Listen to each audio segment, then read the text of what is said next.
E3 is upon us. On June 12th, the doors to the biggest gaming convention will open, and a few days before that we will have the press conferences where big unannounced games will be shown for the very first time, and I think I know 6 of them, so I want to go over them in this first episode of the Your Game Show. And no, not Borderlands 3, the game has already been announced, we already know it's coming.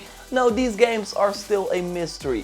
So if you enjoyed that, then a like would be super appreciated, and let's go! So let's start with potentially one of the biggest games at E3 that is still unannounced, but could be closer than we might think. A new big open world RPG from Bethesda. They scored a massive hit with Fallout 4, announcing it a little bit before E3 and then releasing it in the fall of 2015, making it their best-selling game ever, selling even more than Skyrim that has a new version of instant random platform releasing every year. But now 3 years later we don't know what this big studio is working on. What we do know is that they have 2 games to make and release before the game that everyone wants Bethesda game studios to make, The Elder Scrolls 6. And I don't think that they are in a rush because they also have The Elder Scrolls Online that is still going strong and even has a new expansion coming this June and released a big Morrowind one last year. And I mean, releasing a new Elder Scrolls game would totally take the wind out of that MMORPG almost immediately, and they of course also have this Elder Scrolls card game, so still a lot of Elder Scrolls things going on, so they want to focus on something else instead. So yes, 2 other big games coming before Elder Scrolls 6, and with 3 years after Fallout 4, it's time we hear more on what that next project is. And now I don't think it will be that Game of Thrones game that was rumored. No, I think they want to release their own new IP, and I think it's Starfield, a long rumored and already trademarked property that will likely be a space open world or open planet RPG in the style of Fallout and Elder Scrolls, but yeah, in space. Last things we heard is that they also got a mobile variant in the works, maybe like Fallout Shelter coming as well, and on Reset Era it was rumored that the game would be announced at E3 and then hit later this year in November, just like they did with Fallout 4. And this claim was made by someone that could have knowledge of the situation at Bethesda, as noted by a Reset Era community manager. I don't know if that's true. I mean, releasing a few weeks after Red Dead Redemption 2 would not be smart for a new IP in my opinion, but on the other hand, it's Bethesda that released Wolfenstein 2 The New Colossus on the same day as Assassin's Creed Origins and Mario, and a week before Call of Duty. And again, Fallout 4 made a ton of bank in November, so maybe they want to do the same for the next big open world RPG. And at the time of this recording, they have no game slated to release in 2018, and normally around E3 they announce their full slate, like last year with The Evil Within 2,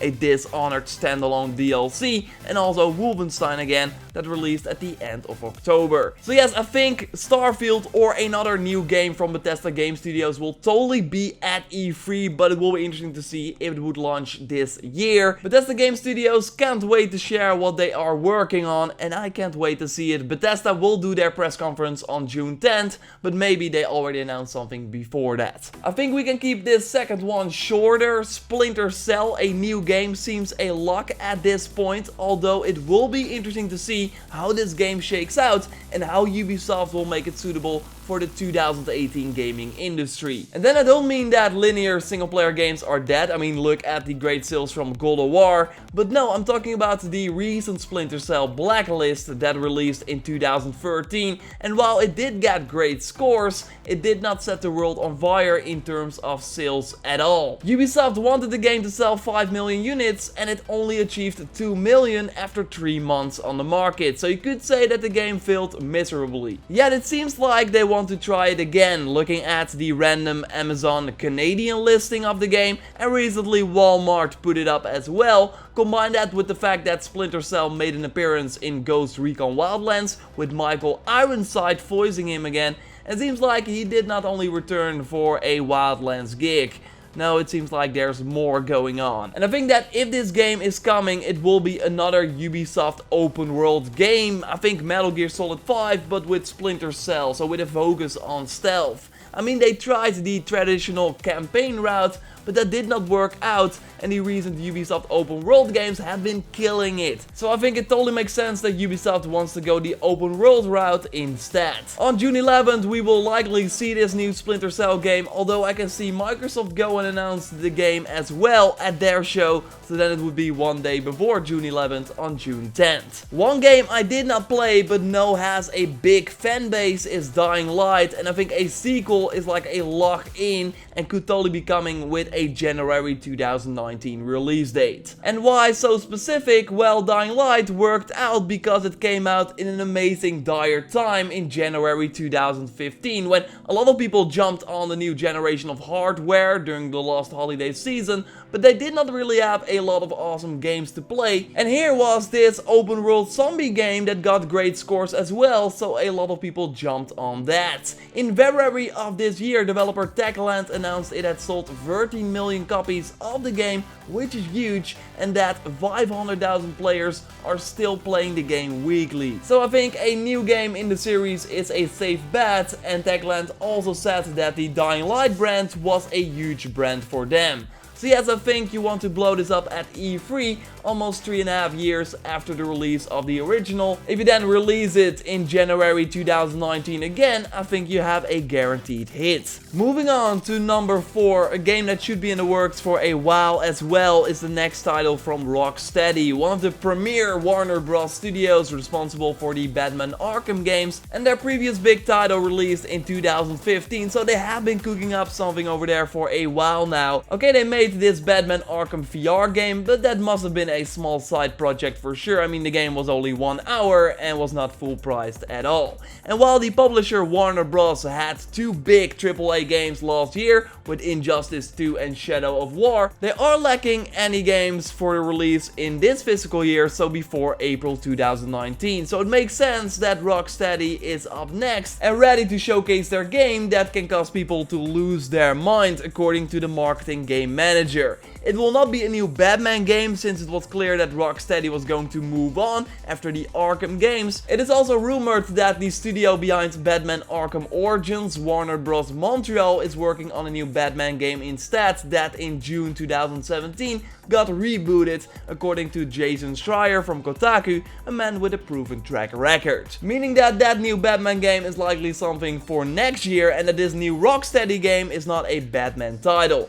Now, a recent rumor suggests that we are looking at a Superman game, so take this with a grain of salt, of course, but it could be a logic step that they take on another well-known DC hero. But I have to say though that there were also a lot of rumors in the past, so around 2015-2016, that Warner Bros. Montreal was working on a Superman game, with one freelancer putting it on his resume that he was working on a Superman title. So it could be that all these rumors are matched together for all we know, but I think we will find out soon what Rocksteady is working on. I totally expect their new game to be shown at E3. The number 5 is a new Assassin's Creed game, and I know I've beaten the drum on this one a lot in previous videos, so I don't want to repeat myself too much, but I totally wanted to include this because yes, it will be one of the big unannounced games we will likely see during this year's E3. The rumored setting is Greece, with multiple playable characters, more customization options than Origins, and a release that could be sooner than we might anticipate. So not fall 2019 with the every other year schedule, but maybe early 2019 or even this year. I mean, we got Walmart putting up a listing for a new Assassin's Creed game with a 2018 release date placeholder, but also the Origins comics, while they have been delayed many times, they still had to end before E3,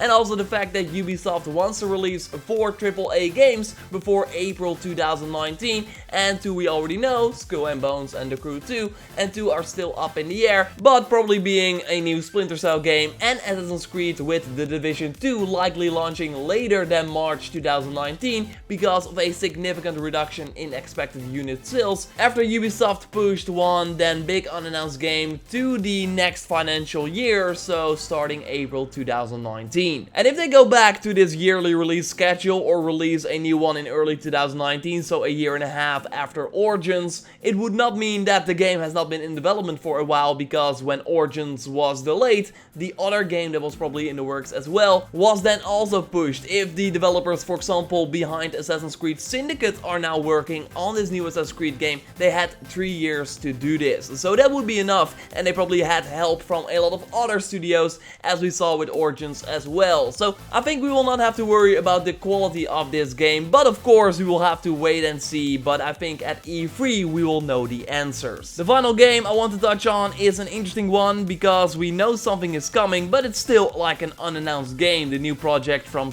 Software, the Souls creators, of course. All we got is this teaser trailer with the text "Shadows Die Twice" and a lot of theories on the internet on what it might be. So in my PlayStation E3 2018 prediction video, I kind of focused on this being Bloodborne 2, and while I still think that it is possible, it could also be a game that takes the Souls series as a whole to the next level or put it in a different setting. Like make it open world, even more ambitious. Sure, it could then also be called Bloodborne 2, but without any Sony logos in the trailer, I think we are probably looking at a different type of game because Sony of course owns the Bloodborne IP, so then it would be a Sony exclusive. So like I said, a lot of rumors are going around, but a common one is that it could be a spiritual successor to Kuon, a survival horror game for the PlayStation 2 made by From Software and released in 2004 in Japan and later in 2006 in the West. People mention that the sounds in the Shadows Die Twice teaser are relatable to Kuon, and listening to the sound myself, it does give the same horror vibe.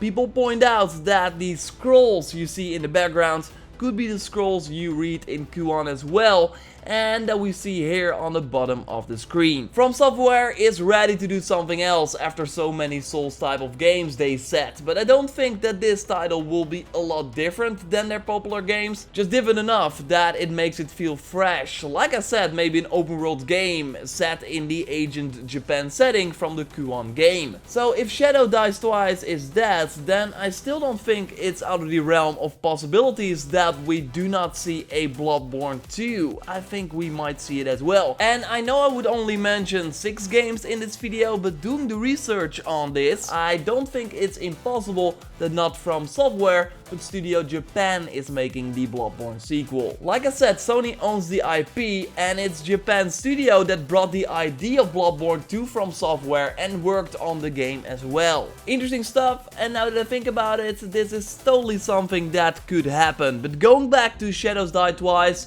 in December 2017 it was said that we would hear new info in the next 12 months, so I totally think that E3 is the right time. E3 is going to be big. Like on top of these big unannounced games, we will also see Spider-Man PS4 footage, the first gameplay for The Last of Us Part 2, and also Cyberpunk 2077, the new game from the Witch developers, should be there as well. I'll be at E3, I'll be at the show floor to bring you awesome, exciting new footage from the big upcoming games, and I'll also share pictures and my opinions via social media, so totally follow me there if you haven't already. JorRaptor on Twitter and JorRaptor on Instagram. And I hope you will join me for the next episode of the Your Game Show here on JorRaptor every Sunday as well, where we will go in depth on a specific gaming trend, on something I want to analyze, so totally keep an eye out for that. Let me know your feedback if you have any in the comments down below, and what do you think of the 6 big upcoming games I talked about here. And a like would be super appreciated. Subscribe to stay up to date on everything Your Game Show and all the other awesome content I got coming your way, and I will speak to you next time. Thanks a lot for watching, and goodbye.